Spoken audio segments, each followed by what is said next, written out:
ইব্রাহিম আলাইহিস সালাম তিনি বললেন, এই সূর্য আমার রব। সূর্য অস্তমিত হয়ে গেল, তিনি বললেন, যেটা অস্তমিত হয়ে যায় সেটা আমার রব হতে পারে না, ওই চন্দ্র আমার রব। চন্দ্র এবার অস্তমিত হয়ে গেল, তিনি বললেন, যেটা অস্তমিত হয়ে যায় সেটাও আমার রব হতে পারে না। চন্দ্র গেল, সূর্য গেল, তারকাও গেল, সব গেল। এবার আল্লাহ তার ভিতরে নলেজ দিয়ে দিলেন, আল্লাহ তাকে ধরা দিলেন, দেখা দিলেন। এবার তিনি বললেন, ইন্নী ওয়াজ্জাহতু ওয়াজহিয়া লিল্লাযী ফাতারাস সামাওয়াতি ওয়াল আরদা।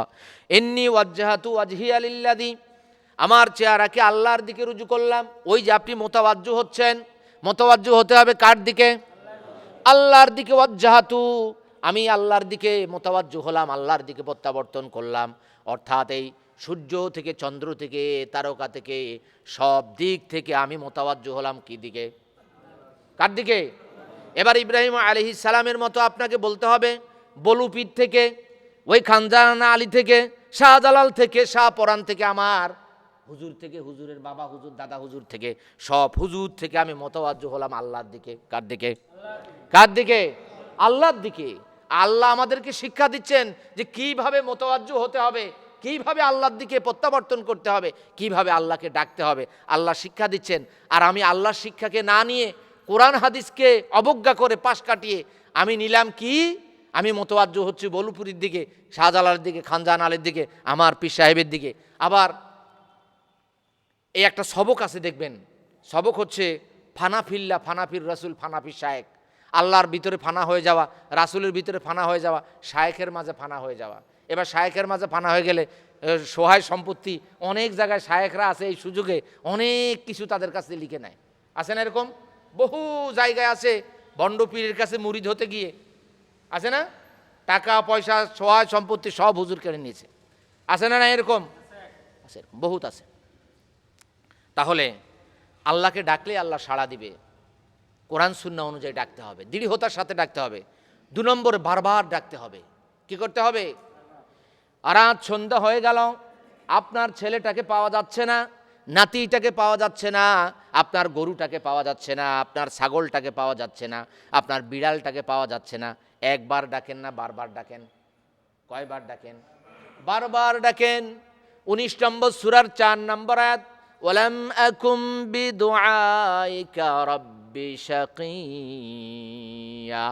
ও আল্লাহ, আমি আপনাকে ডেকে কখনোই ব্যর্থ হইনি, আপনার কাছে দোয়া করে কখনোই ব্যর্থ হয়নি। তার অর্থ হচ্ছে তিনি বারবার ডেকেছেন, এজন্য তিনি বলেছেন আমি কখনোই ব্যর্থ হইনি।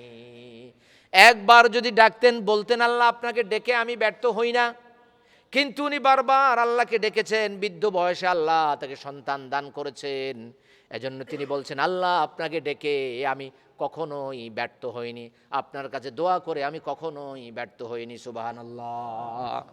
তাহলে আল্লাহকে কিভাবে ডাকতে হবে? বারবার ডাকতে হবে, বারবার ডাকতে হবে, বারবার। আপনার ছেলে, আপনি এই বাড়িতে গিয়ে ডাকছেন, ওই বাড়িতে গিয়ে ডাকছেন, আব্দুর রহিম, আব্দুর রহিম, আব্দুর রহিম, আপনার কণ্ঠ কত জোরে হচ্ছে, এই বাড়ি ওই বাড়ি, এখানে ওখানে, এই জায়গা ওই জায়গায়।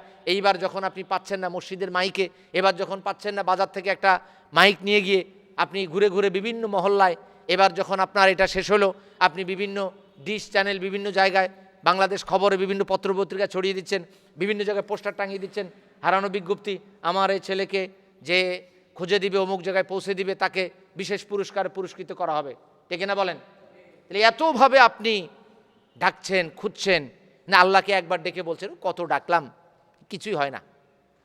কত ডাকলাম, কি হয় না? কিছুই হয় না। দুনিয়াতে আপনি হাজার হাজার বার ডাকতে পারেন। আপনার একটা বিড়ালটাকে ডাকতে ডাকতে, আমার কাছে একজন আসছে বিড়ালের জন্য তদবির নিতে। কিসের জন্য? হুজুর আমার ঘরে আজ 2-3 দিন, দেখবেন আমাদের দেশে এখন এত মহামারী ধরা পড়েছে, বিড়াল কুকুরকে মানুষ এত আদর করে, মা বাবা ছেলে মেয়েকে এত আদর করে না। আমার ছেলে মেয়ে স্ত্রী সবার খাওয়া বন্ধ, আমিও সকাল থেকে এখনো কিছু খাই নাই, এদের এটা দেখা। আমাকে কি হয়েছে?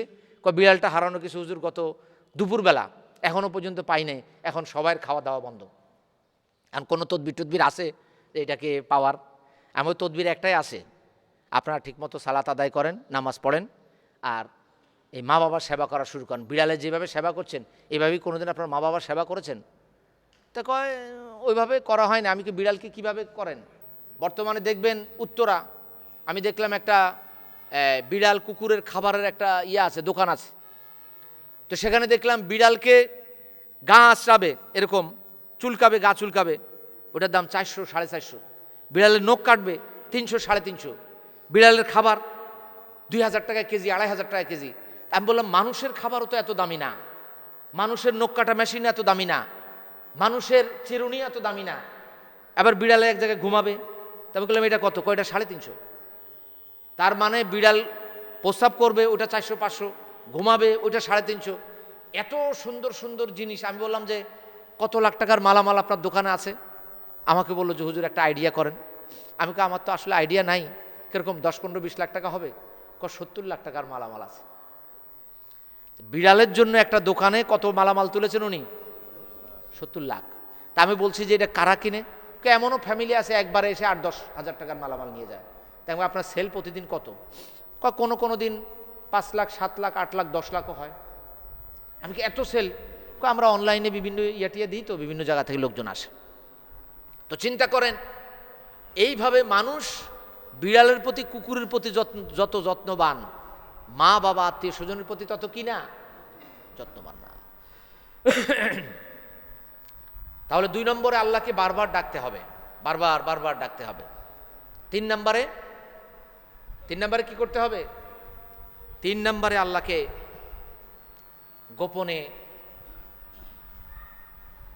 গোপনেও ডাকতে হবে।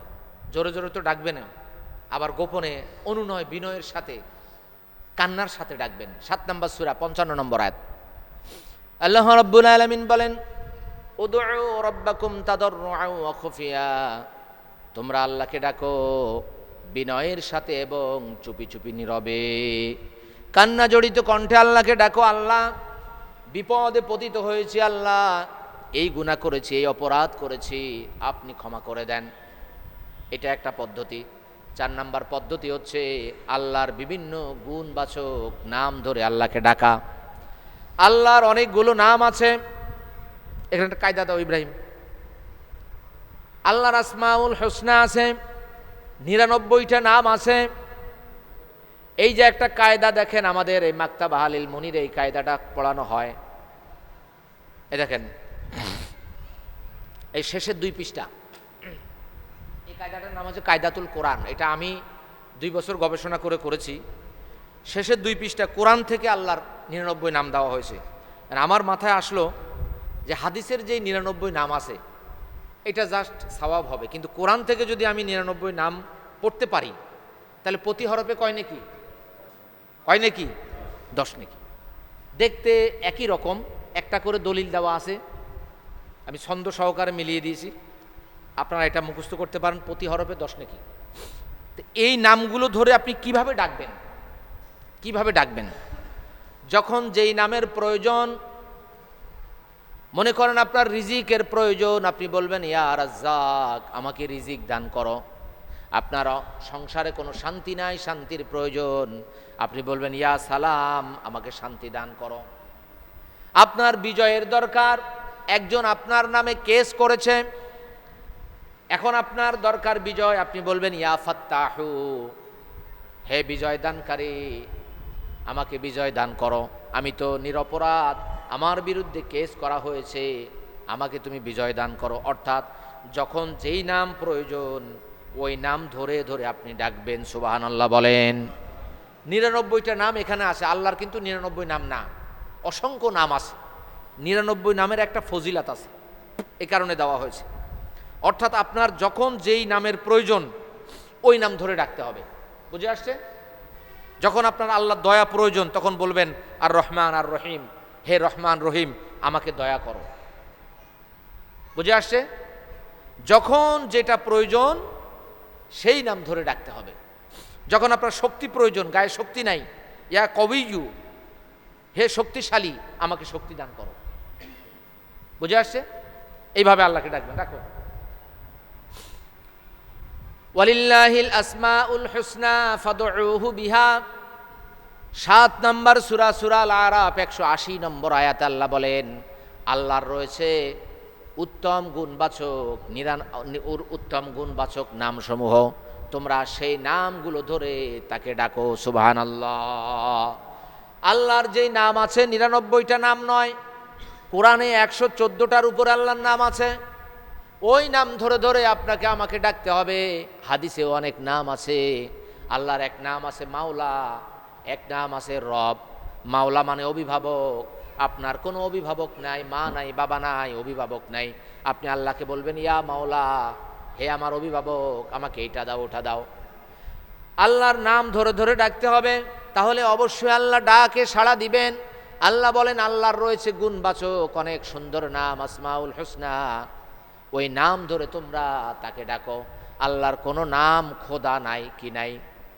আল্লাহর কোনো নাম খোদা আছে? তাহলে খোদা বলে ডাকা যাবে? মানুষ কখন বাইরে যায়?